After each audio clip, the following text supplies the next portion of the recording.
Bueno, en este atípico, por hermoso, por soleado, por incluso un poco caluroso día de pleno invierno, eh, vamos a poner en marcha la última labor eh, vinculada a un aspecto estructural de la construcción de esta casa, que tiene que ver con la provisión de agua. Eso que está atrás mío es la torre que sostiene el tanque de agua, que le da altura al tanque de agua y que construí apenas me instalé acá, hace ya 2 años. Fue una construcción que hice en pocos días, a las apuradas, para poder tener agua en el primer galpón, en donde armé las primeras instalaciones provisorias, el primer núcleo húmedo provisorio, inodoro, ducha y conexión para la bacha, para poder lavar platos, y una conexión también para poder conectar un lavarropas. Eso lo hice en las primeras semanas que me instalé, y fue todas las apuradas y para poder resolver rápido situaciones que me permitían instalarme acá en el lote y empezar a construir desde el lote y no estar en la cabaña que había alquilado durante el primer mes, y que además de que estar lejos y generarme todo un movimiento y un traslado que me hacía perder tiempo y era realmente desgastante, además era un gastadero de plata. En ese momento no tenía muy claro dónde iba a construir la torre definitiva, ni cuál era la altura ideal. Entonces lo que opté fue por, utilizando 4 postes de 2 metros que tenía, de 2 metros con 50, los enterré 50 centímetros, los, eh, los vinculé con estas maderas para que las 4 patas no se movieran. ¿Ven? Las maderas cruzadas. Primero son 4 maderas eh, perfectamente horizontales, y después están estas 2 cruzadas que evitan que la estructura haga este movimiento. Esta torre tiene entonces 2 metros de altura, pero obviamente para abastecer esto que es el baño, de este lado del otro lado de este nylon están los caños, como mostramos en otros videos, y después de aquel lado está la cocina. La casa está sostenida en estos pilotes que están a 80 centímetros de altura, con lo cual hay que hacer todo un replanteo y directamente una construcción de una torre nueva. Ya tenemos la ubicación definitiva de la torre, donde va a ir. Lo fui resolviendo a medida que la casa tomó forma y un poco empezó a ser posible proyectar lo que viene. Y también la modalidad de construcción, que es muy importante y sobre la cual me quiero detener un segundo para explicar lo siguiente. La forma más barata y práctica de lograr altura es mediante postes de eucalipto. Los postes de eucalipto son exactamente los mismos que usé ahí. El defecto que tiene esa torre, y que si esa torre igual tuviera, no sé, 4 o 5 metros de altura, habría que reemplazar igual esa construcción. El problema que tiene el poste de eucalipto es que cuando uno entierra el poste de eucalipto, la parte enterrada se pudre. El poste de eucalipto tiene una muy buena prestación cuando no está enterrada, o sea, este poste que respira, que recibe aire, que recibe sol, no digo eterno, pero tiene una durabilidad enorme, y además es una madera realmente muy noble. Por un lado es flexible, pero por otro lado también es rígida, está hecha de fibras, es muy fibroso el eucalipto, y realmente es una madera muy muy amigable para este tipo de construcciones. El problema es cuando uno tiene que enterrar un poste de eucalipto. Más allá de que las, las, eh, los postes que yo tuve que enterrar tienen un tratamiento, la parte enterrada tiene un tratamiento, se puede observar ahí, por lo menos una parte del tratamiento se puede observar, tiene una cantidad de manos muy importantes de pintura asfáltica, no sé si se observa, esto es pintura asfáltica, después tiene una pintura epoxi adentro, bueno, etcétera. Pero más allá de eso, esta estructura en un futuro bastante cercano va a recibir un refuerzo de cemento y de ladrillos. Por eso yo me permití sostener esto en postes enterrados, porque en definitiva el hecho de que los postes estén soportando toda la estructura de la casa es un hecho transitorio. Pero en la torre de agua no va a ser transitorio. La torre de agua que construya ahora, en el próximo mes, mes y medio, 2 meses, va a ser definitiva. Ya nunca más se va a reemplazar esta torre. Entonces necesito poder generar una torre que brinde una serie de prestaciones, y que esas prestaciones que brinde sean definitivas y para siempre. ¿Cuál es la técnica que elegí? La técnica va a tener dos componentes, hierro, hormigón y madera, de la siguiente forma. Después voy a mostrar algún dibujo para que se entienda en un papel, que siempre colabora a que se entiendan las cosas, pero por ahora lo voy a explicar de la siguiente manera. La estructura va a tener 4 pies que van a estar enterrados. Esos pies van a ser un pozo en la arena, envuelto en polietileno. Se va a rellenar de hormigón y se va a colocar en el medio de esa colada de hormigón, que tendría, no sé, el tamaño de un balde, para decirlo de una manera gráfica.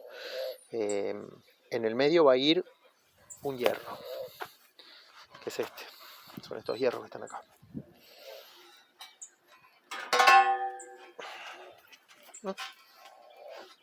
Estas van a ser las patas. Voy a girar porque el sol... Estas van a ser las patas del tanque. ¿Se observan? Estos hierros, que miden 1,50 m, van, la mitad de su longitud van enterrados en el hormigón. Es decir que 75 centímetros de este hierro van enterrados dentro de una colada de hormigón que va debajo del suelo. Cuando esta viga sobresalga, lo voy a graficar con esto. Imaginamos que este poste de la casa es el poste de la torre de agua.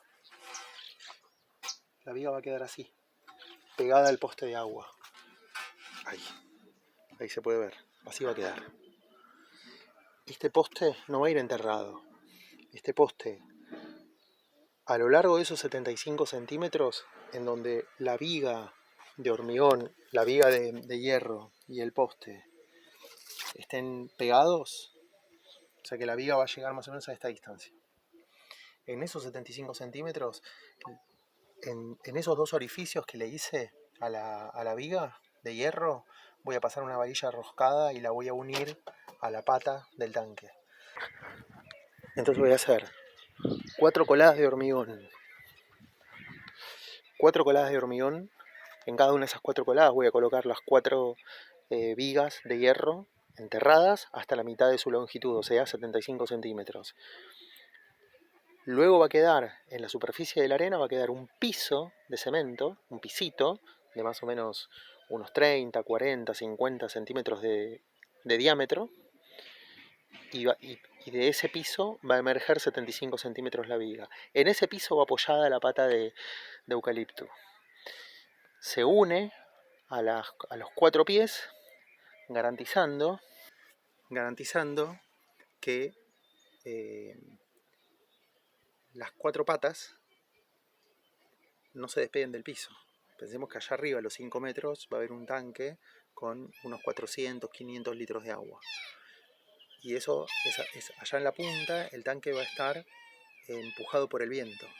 Es decir, que la estructura, si no estuviera correctamente anclada en el suelo, tendería a generar esta oscilación. Es decir, las 4 patas, en algún momento, según la dirección del viento, a veces unas, a veces otras, van a tender a hacer esto. Con lo cual son importantes 2 conceptos. Primero, fijarlas abajo, en el punto de contacto de la pata de esas columnas de eucalipto. El contacto de esa pata, yo le llamo pata, en realidad es un poste de 5 metros de alto. Ese poste tiene un punto de contacto con el piso. En ese punto de contacto, durante 75 centímetros, va a ir paralelo a la viga de hierro. Van a estar así, pegados. Ahí van 2 varillas roscadas que los unen. Esto evita que esa pata levante del suelo.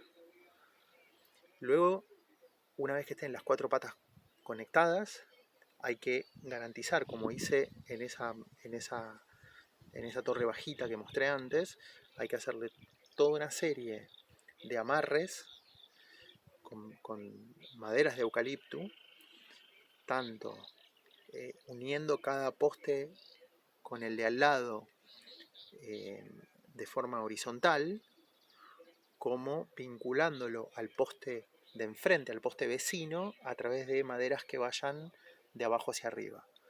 De ese modo se genera todo un sistema de tensores, funcionan como tensores esas tiras, evitando que la estructura haga cualquiera de estos movimientos, tanto así como así. Entonces, los tensores evitan que la estructura trabaje así, y abajo las cuatro patas evitan que la estructura, a partir de la fuerza que recibe allá arriba a 5 metros, que es un efecto palanca importante, uno a lo mejor en condiciones normales no lo percibe, pero son 500 kilos puestos en la punta, empujados por vientos de 80, 90, 100 kilómetros por hora. Imaginemos, un día puede ocurrir un evento, no es habitual, pero puede ocurrir. Entonces evita que se produzca esto que se llama ese efecto palanca. El objeto pesado en la punta recibe un viento fuerte, constante, de 80 kilómetros por hora, tiende a hacer este movimiento, y al hacer este movimiento, en el punto de apoyo del pilote con el suelo, le genera una tensión muy importante. Entonces ahí es importante que esa punta esté correctamente unida a las cuatro patas de hierro. De ese modo nos garantizamos que las patas de apoyo son un pie de hormigón con una pata de hierro, y eso es imposible de mover, ni de hundirse, ni nada. Eso es rígido absoluto. Y después tenemos toda la estructura sobre la cual va a montar el tanque, que es de madera, en donde no hay ninguna parte, ni siquiera un centímetro que esté enterrado, es decir, que eso va a recibir aire y sol durante todo el año, de manera que cuando se moje va a tener la oportunidad de secarse, va a evitar pudriciones, y esa estructura va a estar unida por toda clase de tensores para garantizarle que un mínimo movimiento como respuesta amortiguada al impacto del viento genere, pero nunca un movimiento que haga que eso se tumbe, cosa que ocurriría si estos postes estuvieran directamente enterrados en el suelo, se pudrieran, esa madera se pudriera, y entonces se produce el peligro de que en algún momento de mucho viento se parta acá el poste, en el punto donde se une con el suelo, porque esa madera está podrida, se parta, y entonces la torre haga esto, se tumbe, porque pierde la capacidad de estar sujetada en el piso, en una de sus cuatro patas o en dos de sus cuatro patas. Esto es lo que resolveríamos con esta ingeniería. Entonces estamos combinando hormigón, hierro y madera en lugares estratégicos para garantizar, por un lado, que la torre sea barata, porque el principal material sobre el cual el tanque se coloca a 4 metros y medio de altura es madera barata, digamos, eucalipto, y los lugares críticos en donde más va a sufrir la estructura y donde necesitamos una rigidez absoluta, pero además duradera, ahí va hormigón y va hierro. Esta es un poco la ingeniería que vamos a resolver en el próximo mes, 2 meses, que vamos a estar trabajando en toda esta ingeniería. Así que lo primero que hay que hacer son 4 pozos, forrar esos 4 pozos con polietileno para que la colada de hormigón garantice que cuando el hormigón fragüe no pierda sus propiedades por haberle cedido humedad a la arena. Esto es algo que a veces se olvida cuando se hace hormigón sobre el suelo, y no hay que olvidarlo. El correcto fraguado del hormigón, para que no pierda sus propiedades, su dureza, etcétera, etcétera, requieren que el hormigón no pierda la humedad que le aportamos cuando armamos la mezcla. Y por eso tiene que estar siempre, cuando el hormigón se cuela en el suelo, ya sea de arena o de arcilla o de tierra, hay que evitar que esa mezcla ceda parte de la humedad, y el fraguado por lo tanto se lleve adelante con menos parte de humedad de la que le aportamos al momento de hacer la mezcla. Esa parte de agua tiene que permanecer constante a lo largo de todo el proceso de fraguado.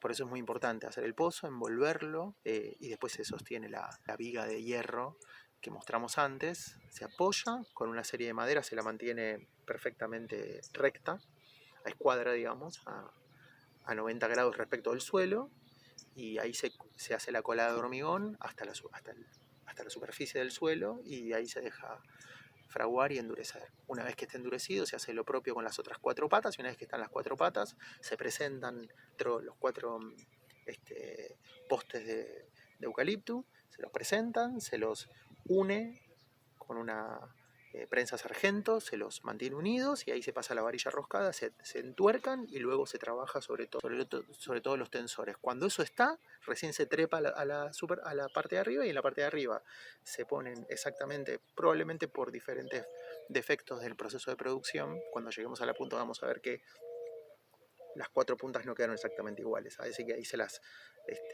con un nivel se garantiza que queden las 4 a la misma altura. Después se colocan 2 tirantes de madera y luego los transversales, y ahí se monta el tanque.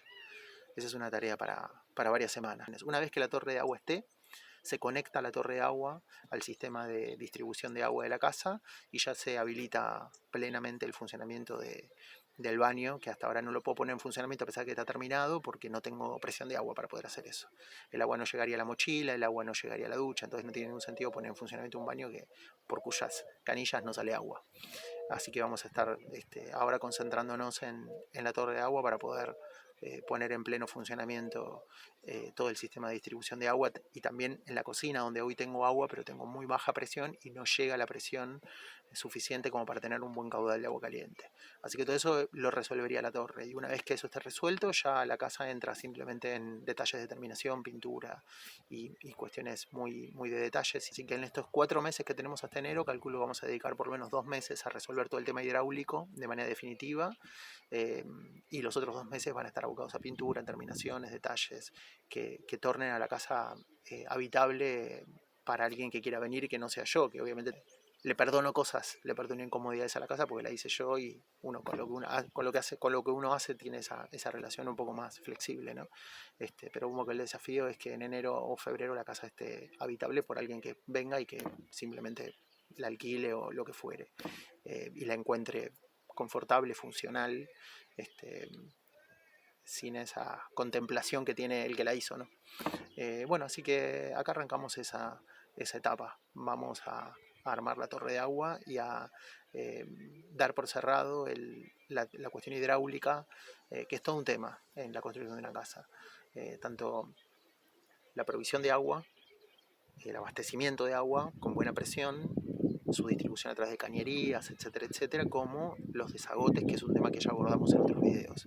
Es un tema, es un gran nudo, toda la parte húmeda de una casa, mucho más que la parte de construcción en seco, estructuras, techos, paredes. Es una parte que tiene sus complejidades, pero es que es mucho más fácil de hacer y que se necesita mucho menos expertise. Toda esta parte, lo que llamamos el núcleo húmedo de una casa, es la parte más difícil, compleja, en donde hay que pensar mucho antes de hacer, porque aparte deshacer lo que uno hizo mal, por lo general implica mucho desperdicio, implica mucho gasto de plata y además mucha inversión de tiempo. Así que hay que pensar, calcular, algunas cosas dejarlas para más adelante. Cuando uno no está seguro, conviene dejarla para más adelante y que el propio desarrollo de la construcción vaya definiendo cómo, dónde, a qué altura, en qué lugar, que es un poco lo que me pasó a mí con la torre. La pateé varias veces porque no estaba seguro dónde iba a ubicar la torre, me entraban dudas, entonces decía, bueno, la dejo para más adelante, antes de hacer una macana y después tener que romper semejante inversión en hormigón, en cemento, etcétera. Lo fui pateando hasta que ahora estoy plenamente seguro a qué altura va, dónde va ubicado, etcétera, etcétera. Exactamente la ingeniería, que es lo que expliqué hasta ahora, que tampoco lo tenía claro. Pensé en enterrar los postes, después no, pensé en hacer una estructura de hierro, soldarla, comprarme una soldadora y hacer un soldado. Bueno, finalmente decidí esta ingeniería que les conté antes, me parece la más económica, funcional, práctica de todas las que barajé. Así que bueno, un poco era la idea de contar eso y a trabajar. Adiós. Una cosa importante que omití, probablemente este fragmento que estoy grabando ahora, que lo estoy grabando al final, al editar el video lo ponga al principio, pero bueno, es que uno a veces da por sentado cosas que por ahí el que está mirando no comprende. Que es la siguiente. La presión de agua depende de la altura en la cual está ubicado el tanque. Es decir, el agua baja con más presión cuanto más alto está el tanque. Por eso al principio mencionaba que el tanque a 2 metros fue una solución transitoria para proveer de agua a buena presión a un galpón que estaba contiguo al tanque, pero además a ras del piso. Entonces esa solución funcionó. una vez que yo construyo la casa y me alejo de esa torre y a la vez elevo el piso de la casa, es decir, acorto la distancia entre las bocas de agua que van a recibir el agua y el tanque que provee esa agua, inevitablemente la presión cae abruptamente. De salir una muy buena presión, como ocurría en el galpón, en el núcleo transitorio húmedo, ahora tengo una presión insoportablemente débil, no apta para ansiosos, o sea, para mí. Y la otra cosa que quería decir es la siguiente: acá mucha gente no coloca tanque en altura. Lo que hace es coloca una cisterna, es decir, coloca un tanque enterrado en el suelo, o a veces a ras, sobre el suelo en alguna construcción, en algún galponcito, y coloca una bomba presurizadora. Incluso en cada vez más en edificios de capital, aún siendo edificios y teniendo la ventaja de poder colocar sus depósitos de agua en la terraza, se colocan bombas presurizadoras. El problema de la bomba presurizadora es una gran solución, pero tiene dos problemas. El primero y más importante es que si se corta la luz, la bomba no anda. Acá hoy tuvimos corte de luz durante 3 horas, ayer tuvimos corte de luz durante 7. Es habitual que haya corte de luz. Cuando hay mucho viento, porque hay mucho viento, cuando hay mucho calor, porque hay mucho calor, cuando hay mucha gente, porque hay mucha gente, y cuando hay poca gente, porque hay poca gente. No se sabe muy bien el motivo, pero es una zona rural, abastecida por cables que recorren kilómetros y kilómetros sobre postes viejos, podridos, en campos. Constantemente hay cortes de luz. Entonces la bomba presurizadora a mí no me simpatiza, porque si te quedas sin luz y encima te quedas sin agua, la verdad que el problema se agudiza. Una cosa es estar sin luz y otra cosa es estar sin luz y sin agua. El otro problema que hay con las bombas presurizadoras es que la instalación tiene que estar perfecta, porque de lo contrario la bomba se acciona. Es decir, la bomba tiene un sistema muy parecido al de un calefón.